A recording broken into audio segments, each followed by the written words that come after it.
So, tip of your knife broke? We've got an answer for that. Let's fix it.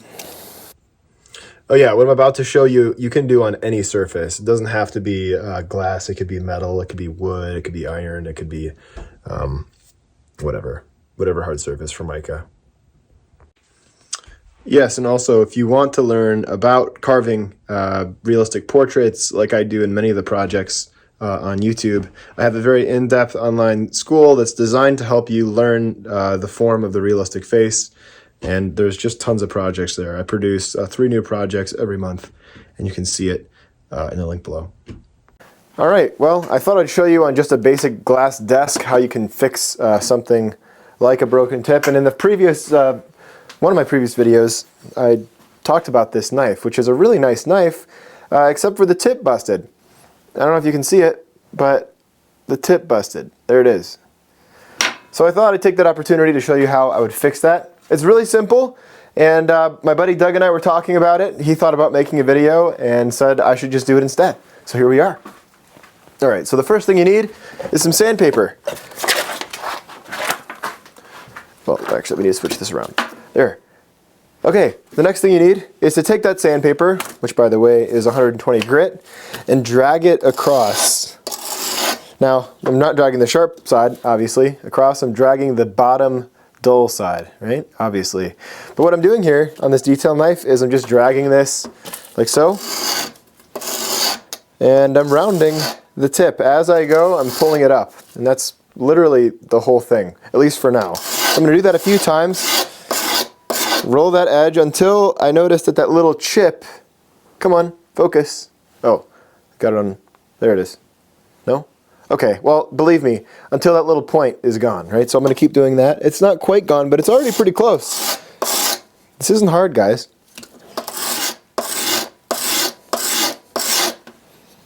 Okay. Yeah, that's looking better.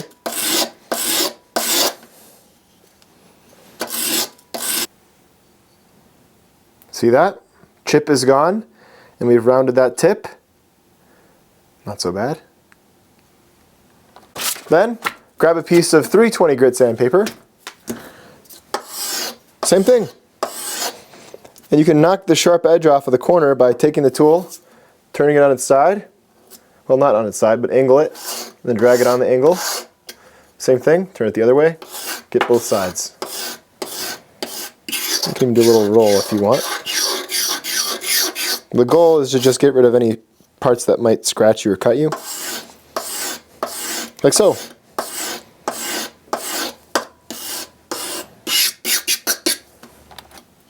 So I'm lifting as I pull. Look at the handle as I'm pulling, it's lifting up. And I'm angling it, getting that side as well. Until we've got something that looks like that. Pretty good. Maintaining that profile. Next I want to grab a strap or a piece of leather. It could be a piece of wood. Really it doesn't matter as long as it's hard and can take some honing compound, which I like to use this stuff. It's called Zam. Zam is good. Just rub it on the surface. Come on. Well, it's going on there. And then drag it across. Same way. Lifting it up as I drag it, catching those sides. Polishing it helps prevent any little pieces of metal that are hanging or sharp edges from existing, and making it a lot easier to push against the back side of the blade. Or if you bump yourself with the dull side of the blade, it's not going to cut you.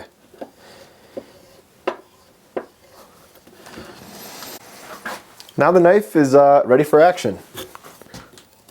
Don't have to worry about any pesky breaks now, and I can get in there with the tip of the blade and make all these nice details and not have to worry about any scratches. It's fixed, guys. That's all there is to it. One way that you can make sure that you've gone far enough is you can check to see if the tip has any chips in it. If it has any chips in it, you can take it back to the strap, strap the tip the way you'd normally, you know, as in like grab it and get the actual blade flat against the strap and pull it up. You can try to get rid of any really tiny minor scratches that way, but most likely if there's anything significant, you just bring the tool back to the sandpaper. Probably start with the 320 if it's a minor chip, If you need anything more aggressive, you could do a 220. But just dragging it across flat against the bevel, especially if you've got a full flat grind like the new Flexcut has. So there you go. If your Flexcut tip is broken or dented like mine was, you can just fix it like that. Not the end of the world. Nothing to freak out about. That's it.